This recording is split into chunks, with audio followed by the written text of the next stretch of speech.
welcome to the Science Faction Podcast, where science meets fact meets fiction.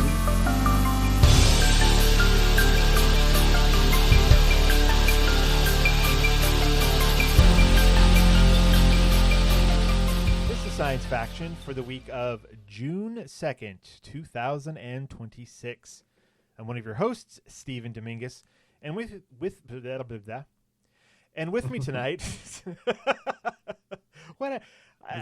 This is going great. This is ridiculous. This is how this episode is going to go, everyone. So this is great. Yeah.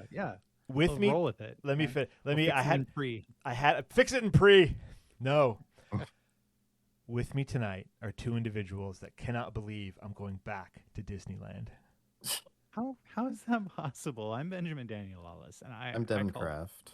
BS on this nonsense. It's not even us this time, you guys.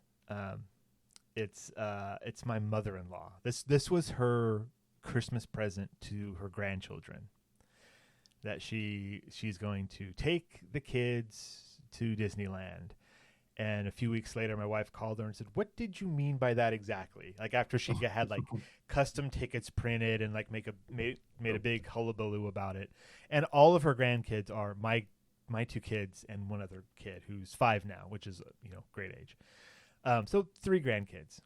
And I'm not going to tell the whole story of it, but in the end, in her head, it was like taking her kids to Disney in like the 80s. And we said, "We are so sorry. Things do not work that way anymore." Like in her head was like a drive up, spend the day, drive back kind of situation. And we were like, no, you can't do that with these 3 kids. And we're going to have to go. And actually, now it's going to be a 5-day with hotel rooms and a true vacation because all the parents of the youngest one hasn't been to Disney yet, and they want to be there when their son goes to Disney for the first time. Obviously, we are Disney professionals at this point, right? So I'm thinking like that's great because my kids, if the little one doesn't want to do a ride because he's scared or just not ready or whatever, my kids are either in the same boat or they've already done it, and it can just be like, that's fine, move on. You've experienced that thing. So anyways, that's so excited. But 5 days are all 5 days at Disney, or can we do other stuff? No, it's 3 days in the park, it's the cheapest way to do it. But then a travel day before and a travel day after, because we're also staying at the Disneyland Hotel, and the kids love swimming, and so we're gonna get there on Sunday. They're gonna swim, until they're tired. And then we spend 3 days in the park, and then the last day they can, hit the pool again before we hit the road. Because it's a little cushion. I mean, we're close. Like I know we're lucky. We're close enough that it's only like a 5-hour drive to get there. Like we don't have to do planes, all that kind of stuff. And we have family that lives down in LA as well, and they're coming on that Monday. So it's going to be like a whole big family thing on Monday, and then we have the other 2 days to just be the less family, but still family. So my little nephew, it's going to be his first time, and as far as he knows, and it makes me so proud, Disneyland means Star Wars, and he gets to build a droid. And I said, yes, that is exactly what Disneyland is. You get to go to Star Wars land, and you get to make a droid. Because he's not a Disney kid, right? There's some shows, like that you get on Disney Plus or whatever he's seen and are, Bluey and stuff like that, which is, not really Disney, but it is. But he's not like a princess kid, right? Like my kids, it was all the princess movies and stuff. And so that's a good way to hook you into what Disney is. And for him now, it's going to be Star Wars. He has got Star Wars on the brain right now. It's great. I love it. He comes over. How old is he? He's 5. Uncle Steven? Yeah. What's up, man? Can we play with your lightsabers? Like, yeah, dude, we totally can. Let's go play with the lightsabers. And I pull out 2 $250 lightsabers, and let's go nuts. And he swings them like they're bats, man. I have to, dude, just settle. And he's like, ah. So yeah, it's gonna be great to see him in that world and that environment. So yeah, that'll be fun. But also he's 5, so can't expect him to hang out all day. But I'm looking forward to being able to be like, hey, you guys want to ride this thing? Cool. Me and my nephew, we're gonna go back and hang out at Galaxy's Edge. Is that cool? And then we're just gonna go and look for characters and poke at stuff. And he loves the droids. This is the last thing I'll say about it. We can move on. He absolutely loves the droids and the spaceships. And like I was talking with my sister-in-law, and she was like, I asked him one day, like, what do you like so much about Star Wars?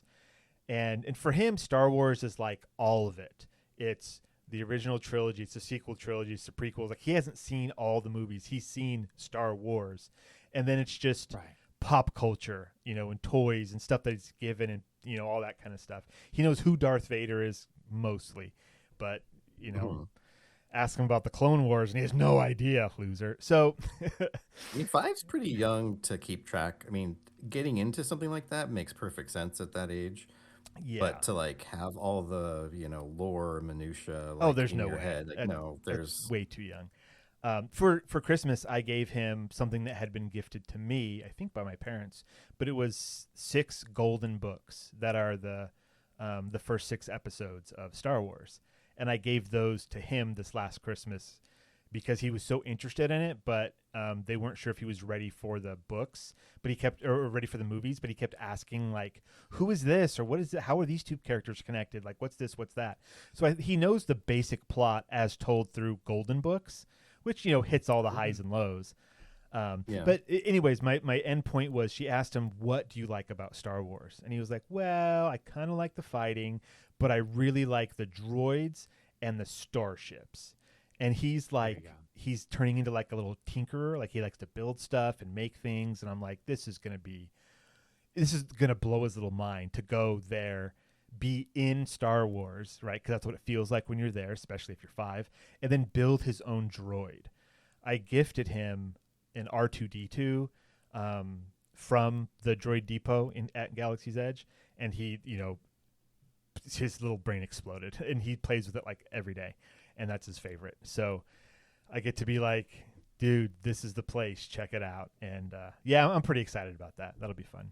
Cool. That's awesome. Yeah, good old Disney trip. What's been going on with you guys? Well, as I mentioned to you guys, Jen and the kids were supposed to go out of town on vacation this week. It's kind of their usual every summer going with Megan, Jen's sister, and her kids. Mm-hmm. There's a couple places, and there's one in Mississippi they go to, and one in another state. But anyway, it was one of those, and they were gonna drive Monday and come back Friday. But due to issues with the ex-husband. I think we all could have guessed that one. Yeah. Well, in this case, he filed for a court hearing, and it got set for Friday. And Jen's sister was still planning on going. And it's like, it's complicated. But there's like a lot of paperwork that needs to be done. And Jen's sister isn't represented by an attorney because she still owes her prior attorney a bunch of money. And so I'm helping out as best I can. I mean, it's not my area of expertise, but I am like trying to help as much as I can. So anyway, so over the weekend, it's like trying to file paperwork and stuff. And then it was kind of funny because she was actually out of town, Jen's sister, and I was working with her new husband on a lot of this stuff. And then on Sunday, Jen asked him, she's like, so are we still going on this trip? And he's like, oh, no, we're not going on that trip. Like, this stuff is too crazy. There's no way we're going on a week trip, right? The hearing's on Friday. Yeah. We're like, okay, that makes perfect sense. Could have known that a little sooner, but that's on Friday morning, and I'm gonna go to that. Although I have a work thing I'm trying to reschedule because of that. And they're throwing a birthday party that afternoon. Like, she's throwing a birthday party for her youngest kid, and so. But they were going to be out of town. No, they were going to be back. Well, no. So her plan. We thought they were coming back on. They were coming back on Friday, but they actually were going to come back late Thursday night, and then her sister does, like, she's very social and just has tons of plans all the time. She actually was planning on doing an event in the morning, like a book club event at her house for the first time and having a bunch of friends over. Then she was going to prepare for the birthday party and have a birthday party. But now there's all the court stuff she has to deal with. But That's crazy. So- That makes me stressed out thinking that someone else is doing all that on it one day. yeah, no, I exactly. Yeah. And when Hutton, her new husband, was like, "Oh no, we're not going to do that." Like he kind of put his foot down. He's like, Yeah. "I know Megan, she would totally do it. She would be like, she wouldn't even think like, oh, why would I cancel this trip? I can do all these things at the same time." Well, that's So- a good balance for her relationship, is having someone Yeah. to kind of check that every now and then. And I don't mean to make him sound like he was, being a jerk or something by doing that. He's a really cool guy, and I think you're absolutely right. It was nice of him to be like kind of that balancing thing of like, I don't think we should do all this crazy stuff. Like, what was it? She drives everywhere because Megan will do anything, anytime, and she just can't afford airplanes, so she has to drive everywhere. So they were gonna drive to like Michigan. Oh, maybe they were flying on that trip. Anyway, when they were first, like after they were married, they were gonna go on a trip that was gonna be like 10 hours of travel there, like have a day and a half at that location and then travel back. No. And I was like, no, that's not even a choice. And he's like, yeah, I can't believe she would do that. And eventually they didn't do it. I'm like, yeah, she can do that stuff on her own, but dragging someone else into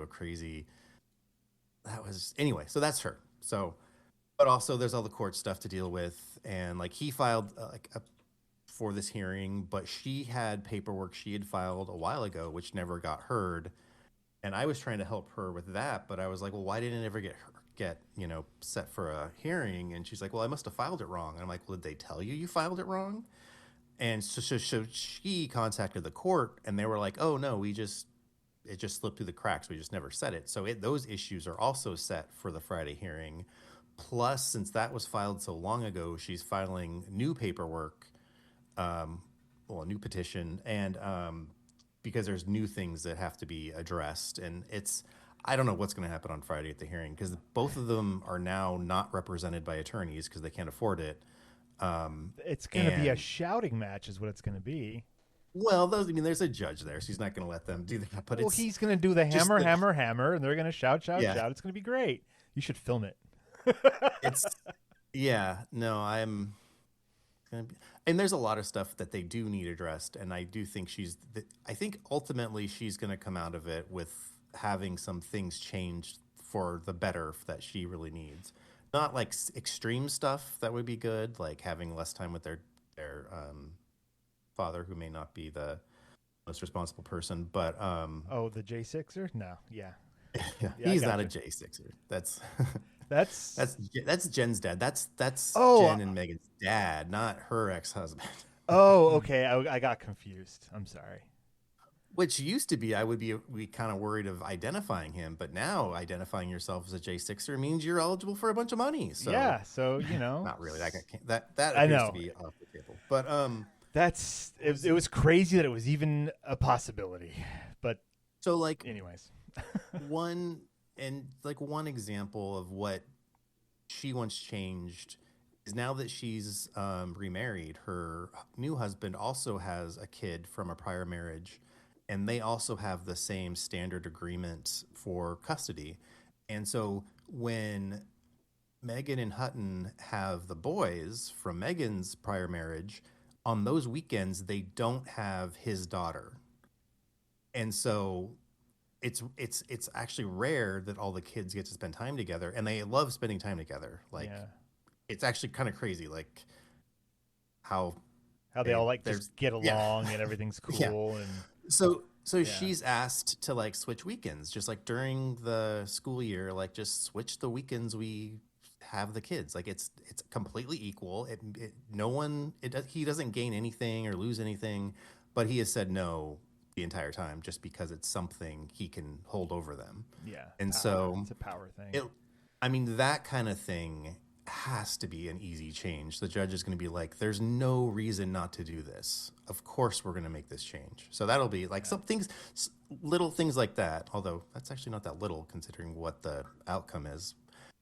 It's there's Hold on, just hold so on, much. hold on one There's second. just One so second. much crap. Real quick, Greg, if you're still listening, let me know if you listen to this part. If you just fast forwarded, I'm just curious. Oh, does he? Does he usually fast forward? I don't know. Sometimes he was like, "Oh, you guys were kind of boring," and so We went to a comedy show on Saturday. I don't know if he's actually ever said that. Now that I'm thinking about it, I'd say like, hey, become a patron and then let us know what you want to hear. yeah. Otherwise, shut up. Oh, we haven't gotten to Ben in his mood yet. So wrap this up, Devon. All right. We went to a comedy show on Saturday, Mhm. and I should look up the comic's name. This guy is like tatted up. He's like a rock and roll type guy. Like he sings a lot of the stuff he's doing. Like he had a guitarist on the stage, although that Whoa. seemed to be like a new thing because it was a guy from locally. Okay. But the energy this guy had Is just he bald with a beard? I don't think he's bald. Oh, No. okay. Because there's a guy that on Instagram, and I've seen that he's been around like Texas and stuff. That Luke Severed or something like that. But he's like very like metal, looks like a metalhead, and he's a hilarious comedian as well. Anyway, sorry to interrupt. Man. Go ahead. This guy was hilarious, but his whole like vibe is he's done all the drugs. He's done all the sex. Like all of it, huh? So well, he talked about like all the hookers he's had in Amsterdam and like all like it was so he was very very blue. Like I swear the word that I won't say it because you'd have to bleep it, but the word that starts with a Q refers to women's body parts, but you know what I'm talking about? Queef. Oh, Okay. that's He not a must have body said that- part. But No. It refers to it refers to a function or a. Yeah. Okay. I was like, I'm should've now just with you. said it. Thank I you for should've just spelling said it it. out, Devon. I yeah. should have just said it. He said that word at least 150 times. And the thing Wow. is, we're in Tyler, which is pretty conservative. I mean, a lot of people are laughing, and a lot of people go to the comedy show knowing that it's going to be a comedy show. Most comics are not conservative. There was a woman in the audience with her arms crossed and like stone faced the entire time, and he would not stop making fun of her. I can't believe she didn't walk out. That's awesome.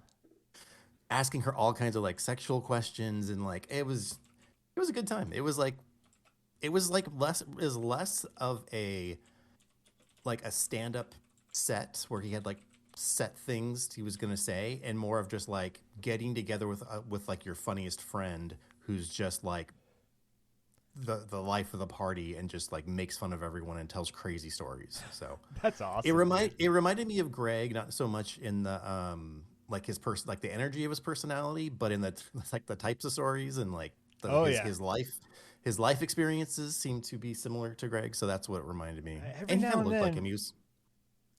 Go ahead. Yeah, he was kind of like a skinny guy with a lot of tattoos. So it Okay. also kind of looked like Greg. Yeah. Like sometimes we're just chit chatting, and then out of nowhere, Christina's husband will go like, "Oh yeah, this one time," and just tell the most insane story I've ever heard, just like as an offhand comment. I'm like, "Wait, what happened?" And it'll just be crazy stuff. Ben, please. Yo, hi. You've been so Well, quiet, and I know we don't interrupt Devon when he's going, because otherwise, we don't hear anything out of him. How's it going, Ben? The cats are cute. It's been like having a 24/7 daycare for the last month and a half. And tomorrow morning, they are off to get spayed and neutered, and then get adopted. So All of You know. them? well, I mean, I'm assuming they'll, if they don't all get adopted. Oh, I see. You're asking if we're keeping any. We're not keeping any. Okay, because I know that was up for discussion the last time we were chatting about it. Yeah, for sure. And no, I mean, honestly, like, Stephen, we're going to have a geriatric beagle at You our are. house for a week. You are. So I don't really see that like the timing doesn't quite work out for us. Right. Yeah.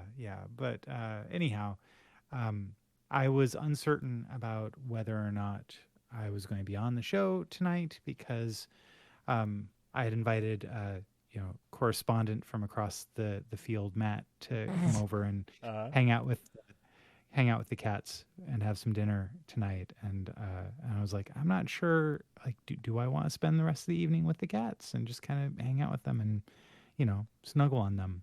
Yeah, your last chance. Or am I gonna snuggle with my friends on the podcast? Oh, that's why you're in a bad mood, because you picked us and it was you chose That's poorly. Right. I sure did. I'm questioning my life choices every moment. You're aging, your hair's growing long, your eyes are sinking into your head. Just like it's like it's like I saw the Ark of the Covenant. Right, or you chose the wrong Grail. Well, there it is. Yeah, one of those.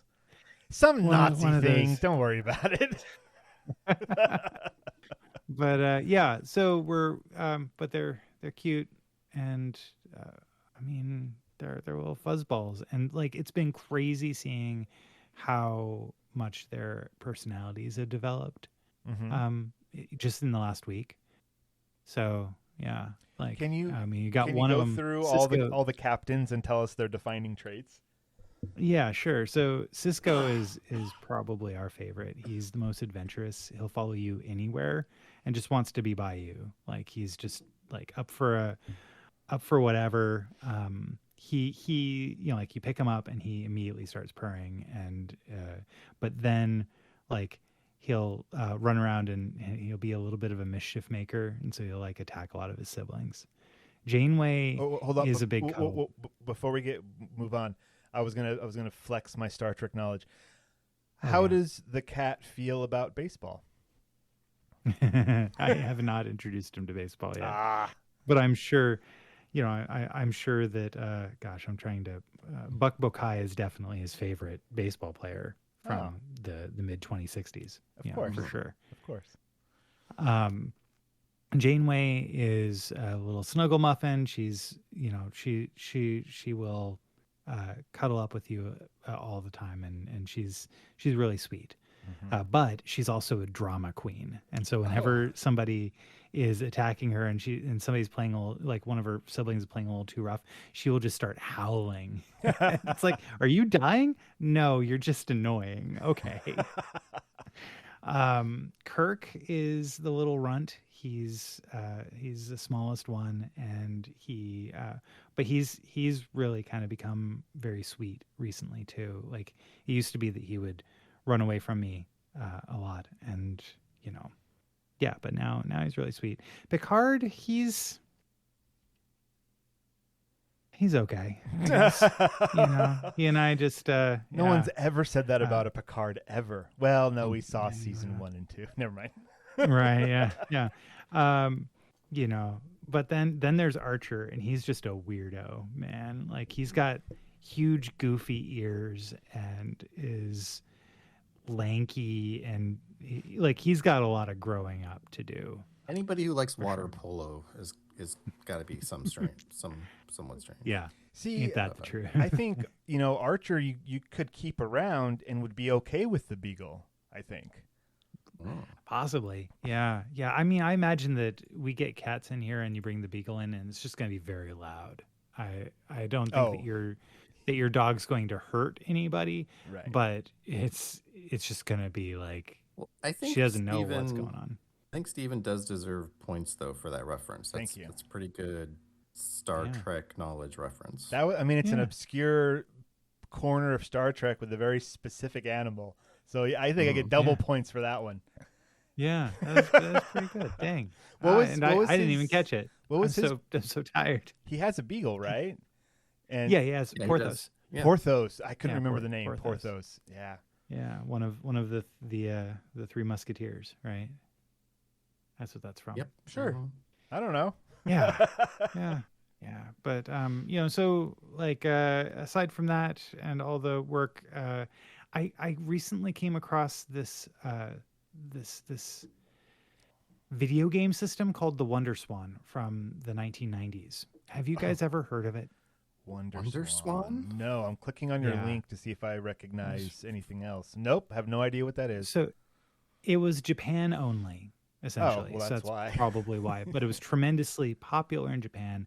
And the basic gist of it is that the like to summarize like 40-minute videos I've seen about the history of the Wonder Swan into a couple of words. Basically, Gunpei Yokoi was the guy who created the original Game Boy. Like he was one of the main people who designed the original Game Boy, and he became disillusioned with how Nintendo was going in the mid 90s, and so he decided to leave, and he joined Bandai and made this system, which unlike all of the other handheld systems where everything was going, more colorful, more powerful, eating up so much battery life, this was like, no, we're making it cheaper. We're making it like we're focusing on games and like fun. And it was a Bandai system, so it had a lot of support from third parties like Squaresoft, Namco, Capcom, and anyhow, it was on its stats, one AA battery gave 40 for like hours. 30 hours. 40. It says 40 and then 20 hours of the color version of it. Like, that's the Game Boy had 4. It was 4 AA batteries. And I remember at the time, my parents were like, "What? How many batteries?" And it came out and it was only $40 essentially. Oh, wow. For the system. And so like it sold like hotcakes. It had a couple of its features that were kind of interesting is that it allowed you to play either vertically or horizontally. Like the buttons would change their layout, wow. what they each did. And so it encouraged developers to make vertical games for it. And so I'm actually playing I've been emulating a game called Gunpei, named after the creator of the system. That's a really good puzzle game that kind of Tetris, like of the genre of Tetris, but nothing like Tetris, but like that kind of immediately pick up and play, and you understand what's going on, and it's a really really really really incredible game. So I'm kind of starting to play around with this like completely unknown part of 1999 to 2003 Are era those your comfort handheld video years? games. Maybe. Yeah, I 'Cause think so. I hear you talk about that era a bit with some rose tinted glasses. I want to say that's the color that they're tinted. I mean, the movies were great. The TV was great. There wasn't all this war and corruption. At least we didn't know about it. I mean, so. there was war and there was corruption, my friend. Yeah, but that was just stuff that happened on the news. They weren't so blatant, or maybe we just didn't care because we were teenagers, right? Like, I don't know, man.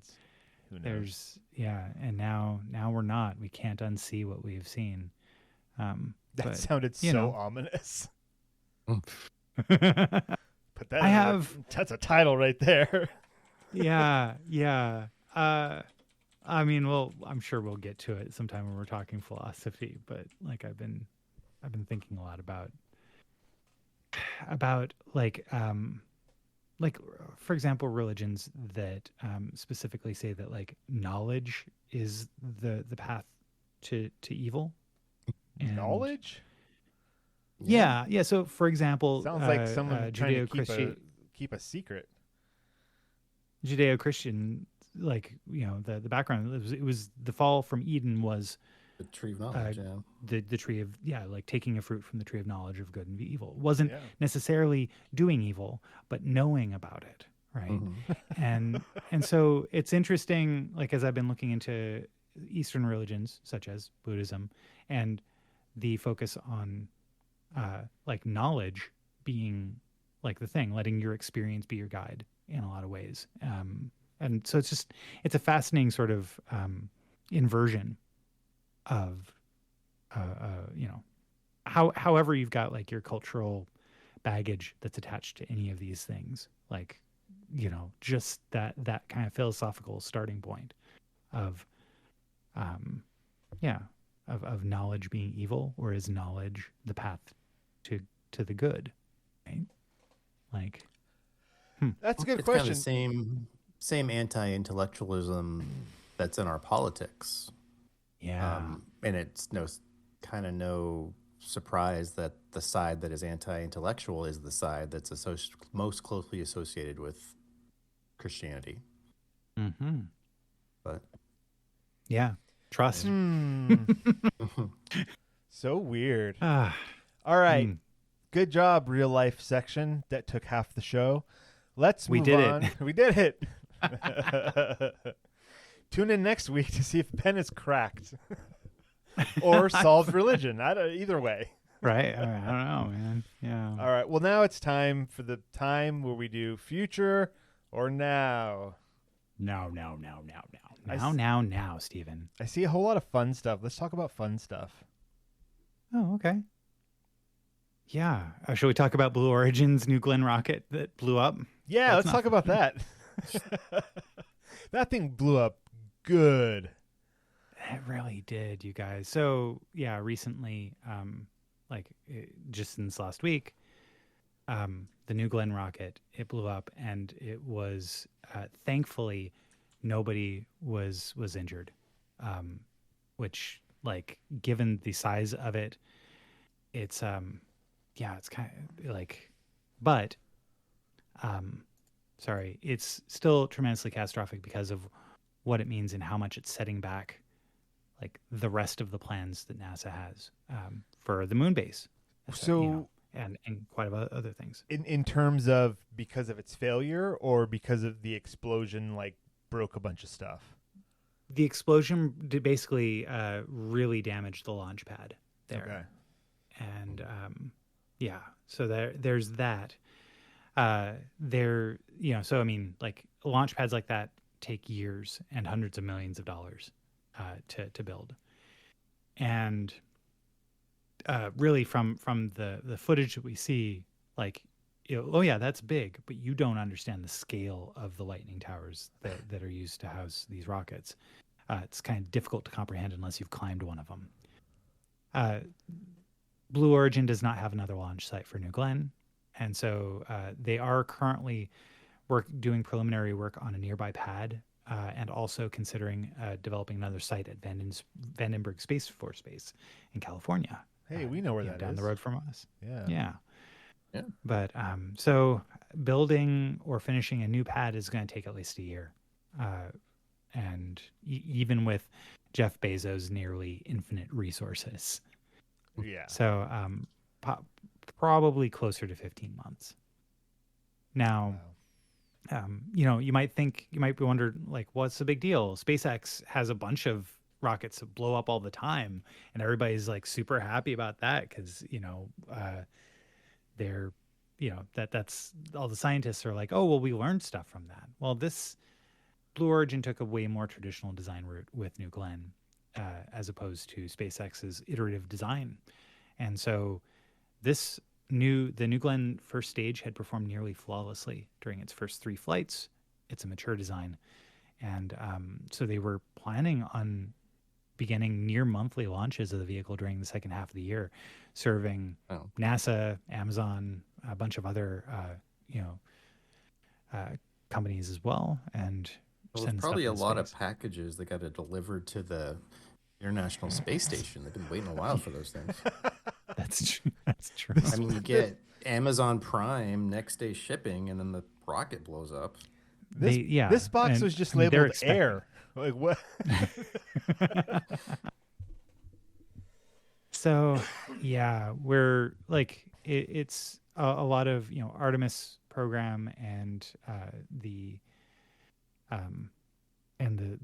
moon base is really, it's not looking like there's not going to be some significant delays on that. Yeah. And delays for space stuff oftentimes result in, well, the thing doesn't ever happen, So, like, here's hoping, fingers crossed.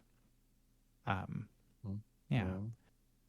But what's kind of crazy is is that recently, like my son and like as a family, we've been watching the first season of For All Mankind. Ooh, the first And season.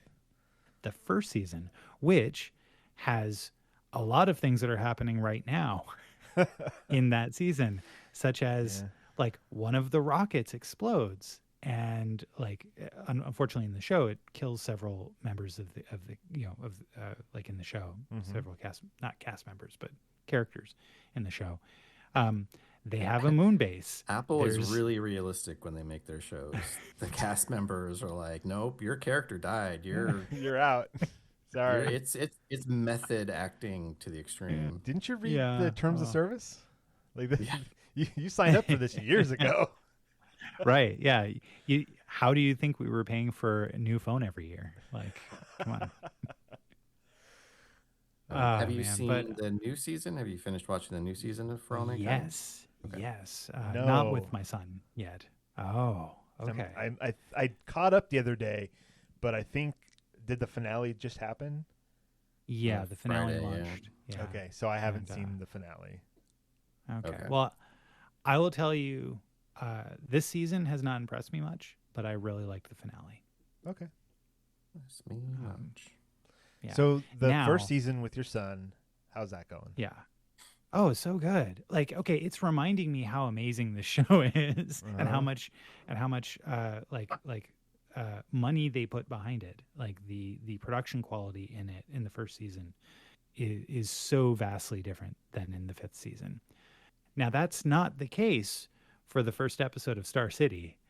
Star City, the spin-off show from For All Mankind that follows the Russian side of these events. Did that show start?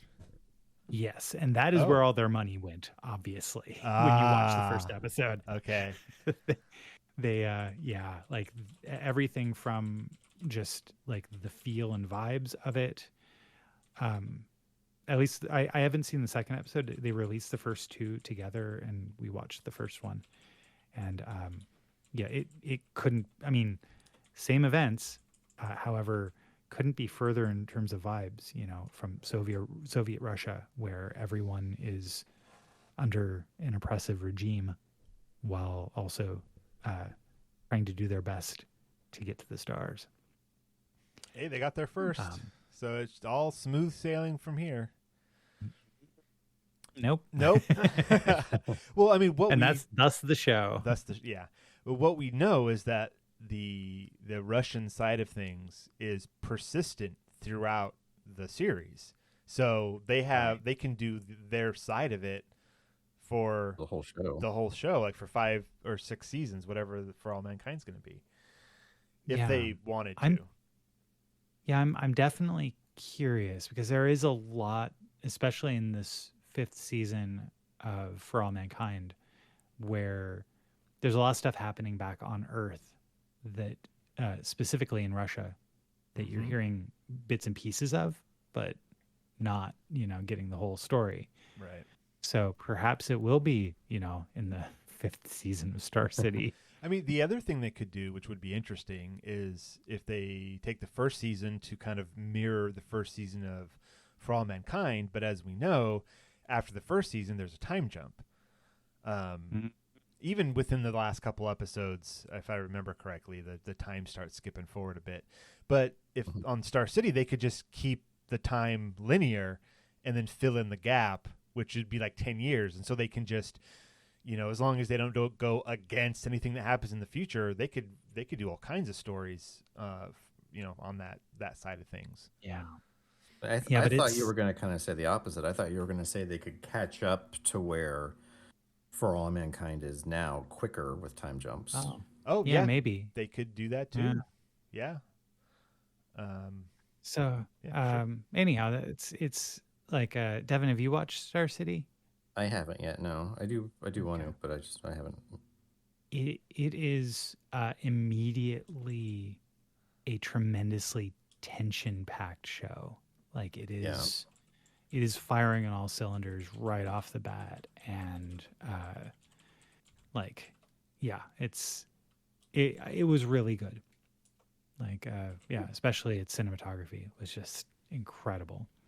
So yeah, I recommend it. Awesome. Awesome. Cool. I mean, I was gonna say let Devon talk, but I see you have new Becky Chambers book on here, so I need to know about that Yeah. immediately. Okay. Yeah. So in October, let's see here. Yeah, no date in October, but in October of this year, 2026, Becky Chambers has a new book coming out called "As You Wake, Break the Shell." It's going to be the first book in a duology that she's Okay. got. And it's a space story, a love story, a new pair of worlds to explore.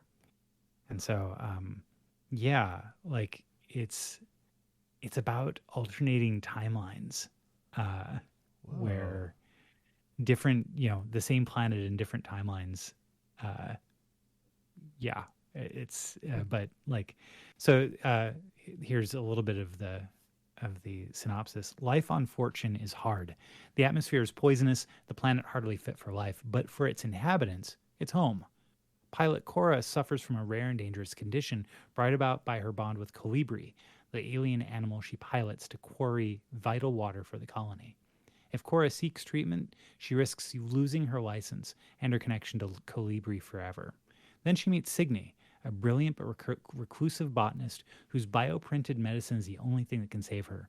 But to do so, Signy must break the rules that govern their lives, risking their livelihood and the other colonists who rely on her for survival. As Cora and Signy navigate their balance of risk and trust, they are forced to confront what they owe to each other and to their community, and begin to question whether survival is enough. Told in alternating timelines, As You Wake, Break the Shell is a heartfelt and hopeful story of what it means to be human and what it means to come together. What does it mean by alternating timelines? Yeah, I don't know. But Huh. it's interesting because the cover shows two different planets, one that is like breaking apart and terrible, and then another one that's like green and verdant, and there's like people reaching towards each other from each planet.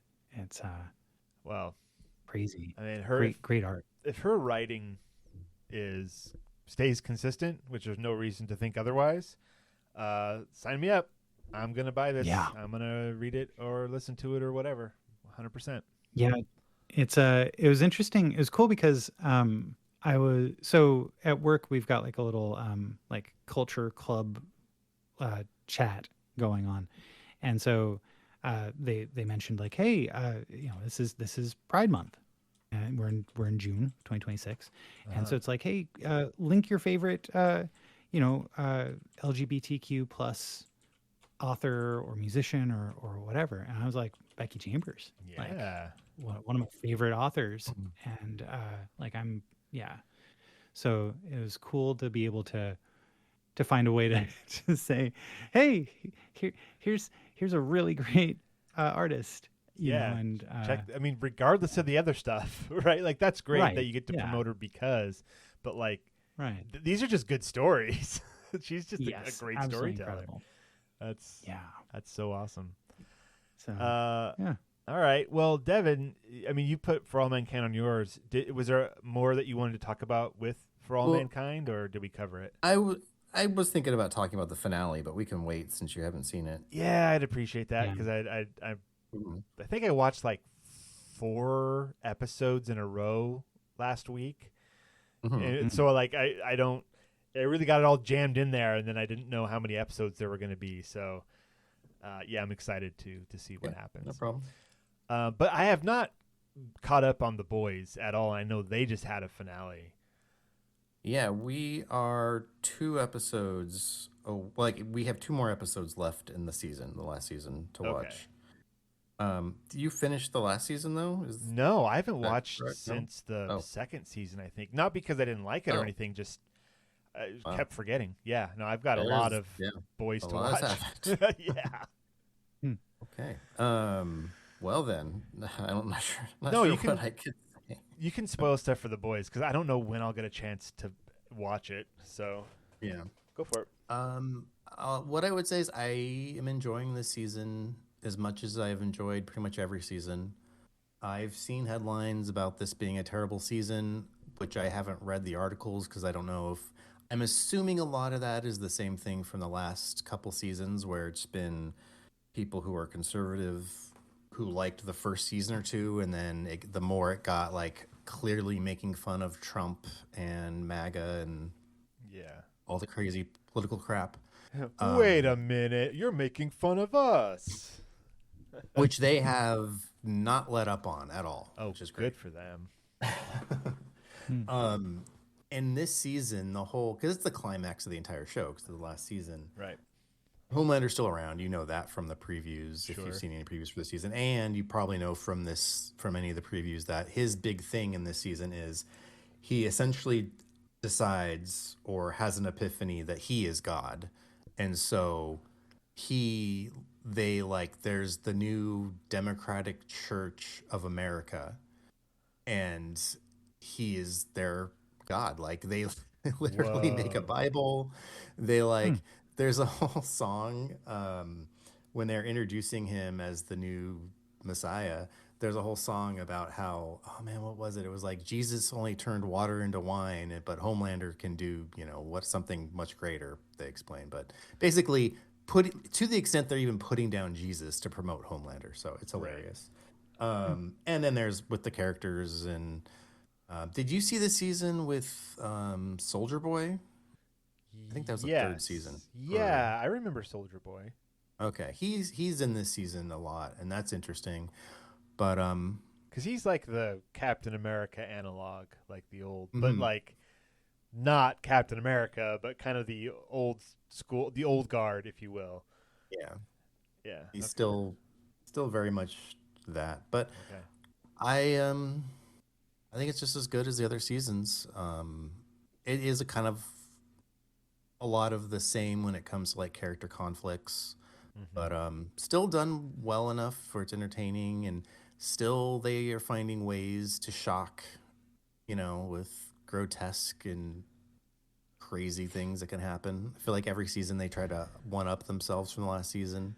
Okay, so what's been the thing this season? What's something crazy that they've done? I'm trying to think, because I feel like last season or the season before, and we might have talked about it, so maybe it was in a season you saw, where there was a miniature guy who went inside somebody and expanded. Like that was, I feel like that's so far like the craziest thing they've done. But in this season, there's a big rock guy who frequently climaxes, and that shoots out lava at people. What a crazy show. There's a character who was introduced, I don't know if it was last season or the season before, who has a extremely long penis and uses that as a weapon. I remember that. Yeah. This season they introduced another character who kind of does a similar thing, but rather than it being the shaft, it's the balls that he uses. Okay. All right. So I'm going to keep going. No, that's good. We're good. I might have to bleep some of that. I don't know. It's supposed to be a clean show. All right. So it's still a good show. I like it. Yeah, I think it's just as strong as it has been. Cool. Anything else you want to talk about? I did put on here. I'll be quick. Have you guys heard of the show Widow's Bay? Not at all. It's a show on Apple Plus. It's the way I've heard it described, and I mostly agree with this. It's like Parks and Rec meets Stephen King. What? Okay. I mean, I wouldn't say the comedy is that extreme like Parks and Rec, but there are certainly moments where you're like, that's just hilarious. But it takes place on this island in New England that is essentially haunted, and there's a whole backstory they investigate. In every episode, there's some new kind of like supernatural thing going on. But the main character is the mayor of the town, who is kind of basically a normal person. Like, he's the straight guy in the show, but all the other characters are like the kooky strange, townsfolk who all have their own little weird things going on. And his Okay. office has got like a secretary, a secretary who's always like she'll have like a notepad where, oh, this person called and this person called and said, "Hey, what did that say?" Anyway, you don't have any other calls. So like just obviously there was something written, but just like I can't read it, so I'm just gonna say it doesn't exist. That kind of Okay. like Mm. things like that. And then he ends up getting obviously involved in all the crazy stuff going on. And then as it goes on, they all start connecting and there's like a whole backstory. But it's really well done. The main character is played by, don't remember his name, but he plays the main character in the Americans. He's a really good actor. And it's a fun show. I don't like horror movie type stuff, but this is like entertaining and interesting to where I look forward to seeing the next episode. So Right on. I recommend it. Cool. A recommendation from Devon. That's rare. That's a rare thing. We are going to take a break because we got to stop soon. This is crazy, guys. Yeah. It's too much. This is way too much. We're gonna take a little break. When we come back, we are doing book club, and we're going to be covering The Things by Peter Watts. We have a link in our show notes. You can go read that or listen to it. Then come back to us. We're going to have a little chat about it. So we'll be right back. Oh, wow. Another free listener. Incredible. Look, I love that you're here, but let's be real. You could be getting so much more. Bonus episodes, unfiltered takes, behind-the-scenes chaos. All you have to do is join our Patreon at patreon.com/Science Faction Podcast. Or don't. But if you don't, just know that somewhere in a parallel universe, a better version of you already has. And we're back. Heyo. Hey, what's up? And a big thank you. Died.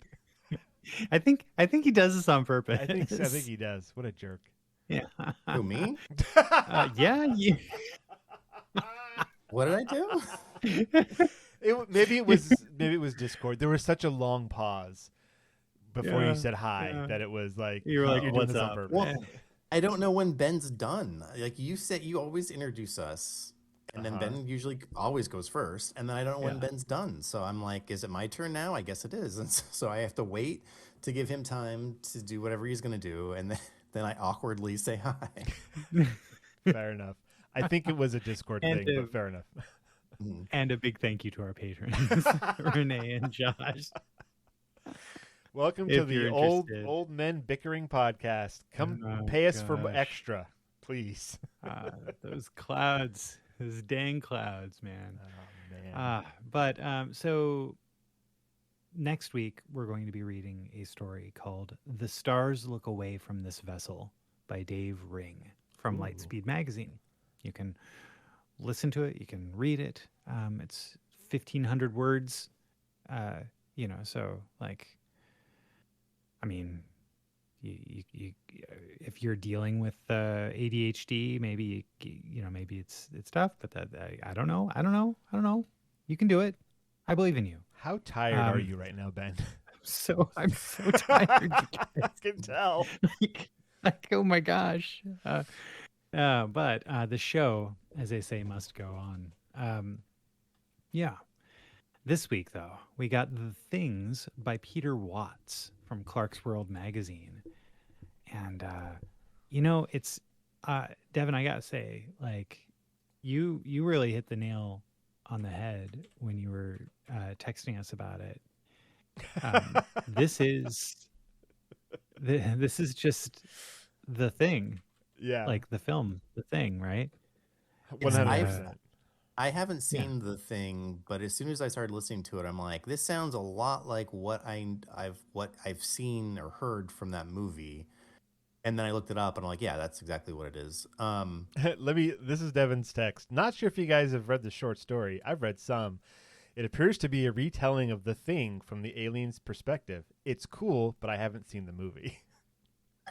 Yeah. But I think it is really cool. I mean, from the alien's perspective to how it reacts to its situation and then trying to understand human biology and at first being surprised at how it's not like its own and then having to accept the limitations of humans and then obviously recharacterizing the scenes that you have in the movie um presumably as what the alien's actually doing, like not necessarily like it's trying to hurt these people, it's just doing what it can, and when it makes mistakes or when it learns things about how human biology works that's not like what is expected, it ends up looking like what you see in the movie. So I think all that's really clever and it's well written. I do And kind of want to see the movie now. right. And It's a good what's movie. what's wild is that it does stand alone. Like this story, um, because of the structure of it, you know, it stands alone, and that's pretty great. Um, I I think I appreciated it for the psychology and ethics of the alien as it's thinking about stuff. Like, yeah, this is what the world taught me, that adaptation is provocation, adaptation is incitement to violence. It feels almost obscene, an offense against creation itself to stay stuck in this skin. It's so ill suited to its environment that it needs to be wrapped in multiple layers of fabric just to stay warm. And then kind of goes on and I dare not adapt. In this place, I can only hide. What kind of a world rejects communion? It's the simplest, most irreducible insight that biomass can have. The more you can change, the more you can adapt. Adaptation is fitness. Adaptation is survival. It's deeper than intelligence, deeper than tissue. It's cellular. It's axiomatic. And more, it is pleasurable. To take communion is to experience the sheer sensual delight of bettering the cosmos. And yet, even trapped in these maladapted skins, this world doesn't want to change. See, it also reminds me of Pluribus. It seems like Yeah. that entity would have the same exact idea, being like, you should want to be part of this communion because it makes us all better.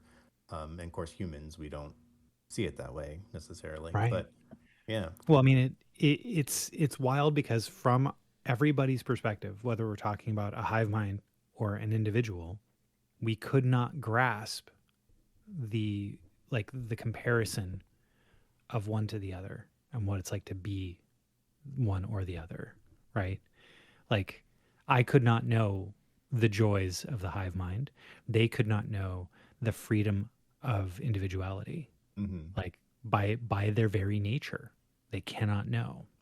well, and And there's so, a part where it like learns what a brain is, right? yeah, And it's Didn't he call yeah, us like cancer that can think, essentially, yeah, at one right. point, something like that? Yeah, I shared my flesh with thinking cancer. I Thinking felt cancer. sick. yeah. Yeah, Yeah. Well, yeah, to be like, because to its sense of self, its cognition is like spread out through all of its body, like all parts of it. It feels like are alive and part of itself. Whereas we kind of live in our head, and our bodies are more like a vehicle we you know command.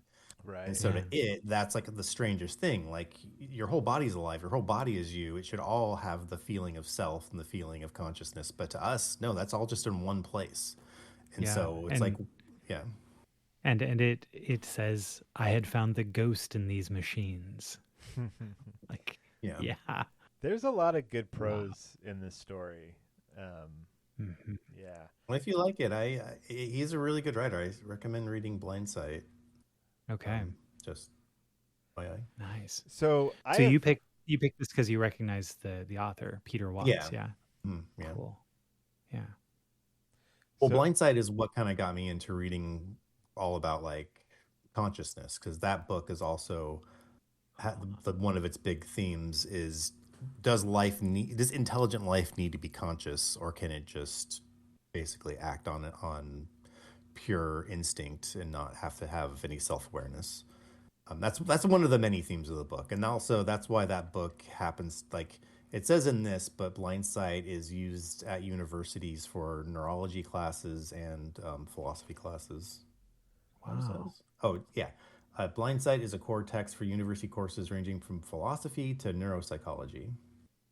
Despite an unhealthy focus on space vampires, that is a weird part of the book. Can't leave that part out, Devon. That and it's funny because it's a sci-fi book about a group of astronauts going to the edge of our solar system to investigate this alien object that has shown up.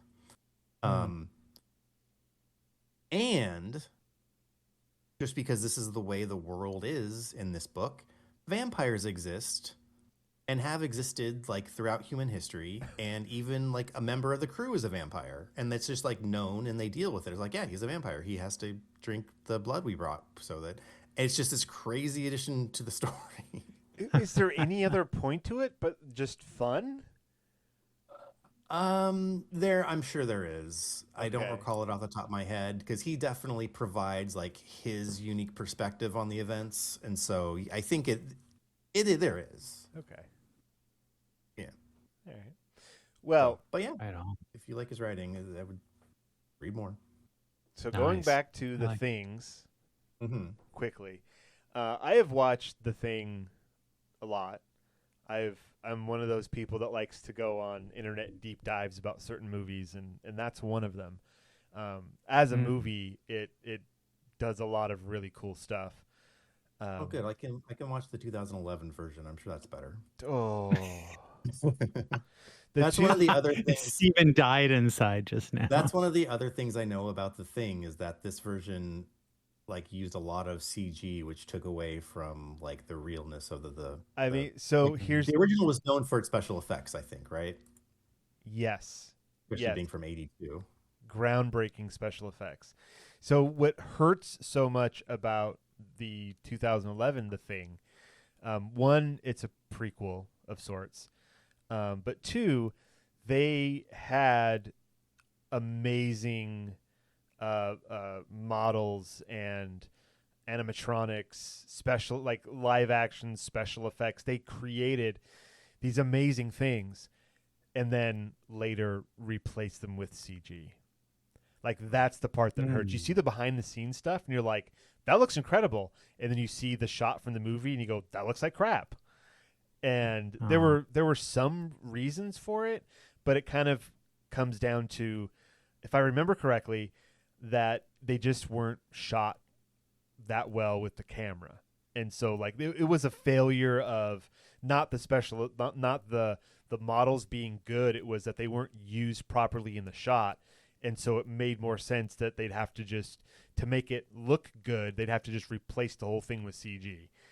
And it just, yeah. I've heard the theory too that might not necessarily in this situation with The Thing, but that audiences expect CG, and when it's not there, they think the movie is cheap. They're like, "Oh, you couldn't even spend the money to get CG." Like, I haven't heard that. I don't know how true that Interesting. is, but yeah. like, I mean, it's a we're at a weird spot. Like, if there are really good models and stuff, then people just assume that it's CG. But if the models are not good, or the special effects are not good, then it's like, wow, like you said, you couldn't just do it. It would look way better if you just did it in CG, which is why I enjoy watching like the Corridor Digital shows, because they break down how CG works and how certain things need to be filmed in order to make the CG work.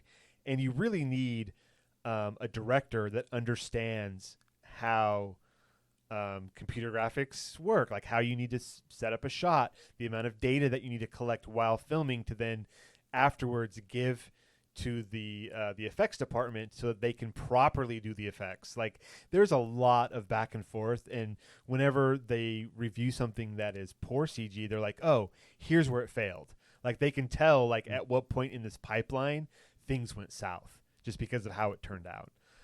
Really interesting kind of show like that.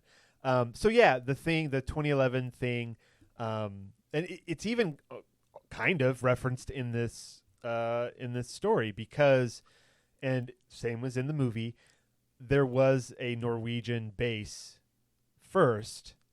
The movie starts with a wolf, or not a wolf, a Siberian husky running through the snow, being chased by Norwegian people speaking whatever they speak. And if you spoke that language, the entire movie spoiled for you because they say that's not a dog, it's an alien in their language.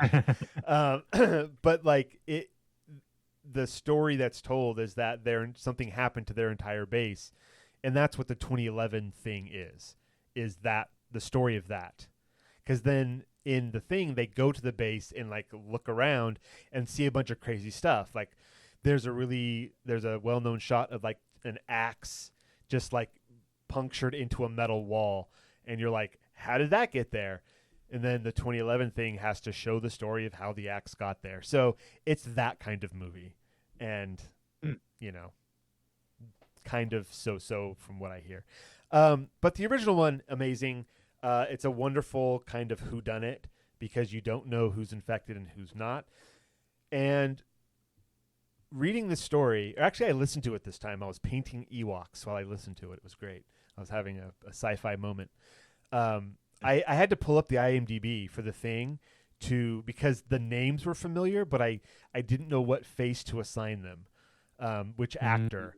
And so I pulled up IMDb, and then whenever a name was said, I glanced over and was like, oh yeah, it was that character. I remember that character, which was kind of cool.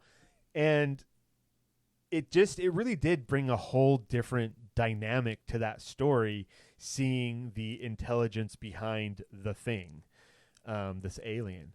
And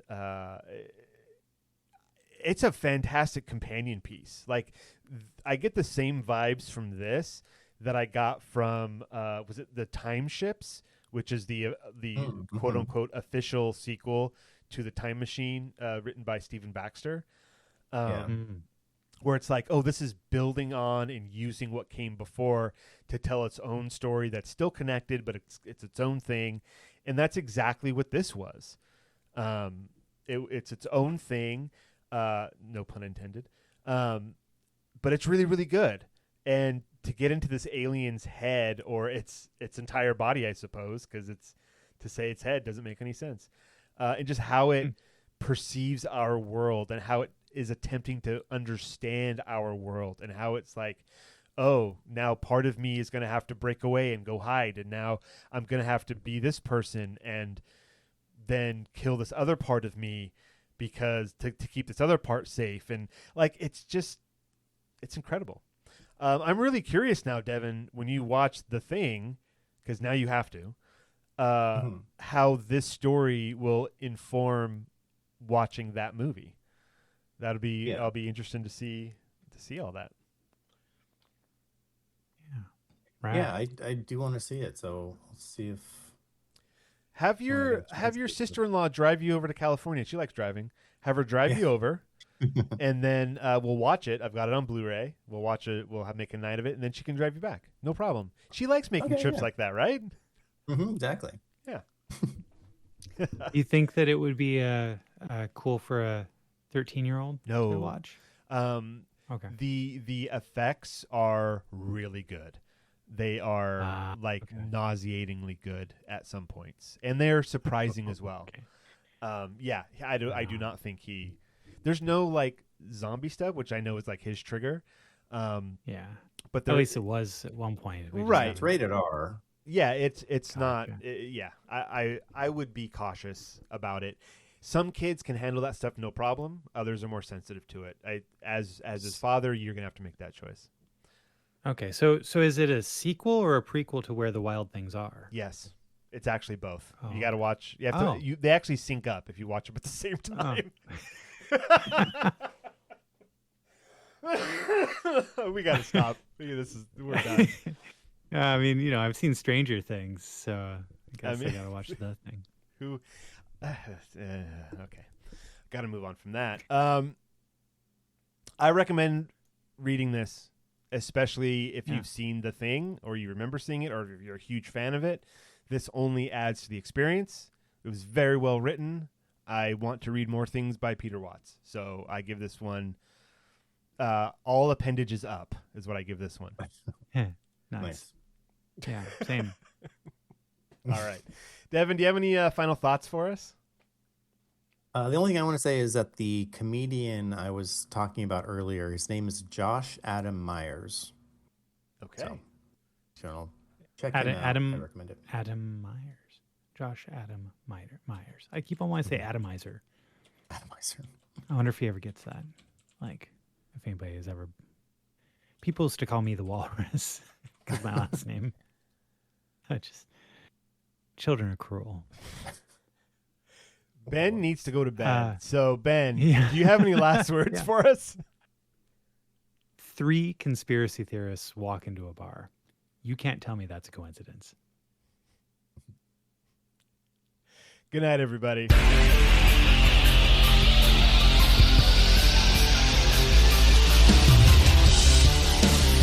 This has been the Science Faction Podcast. Tweet to the host at SciFact Podcast. Email them at sciencefactionpodcast@gmail.com and visit sciencefactionpodcast.com for more episodes.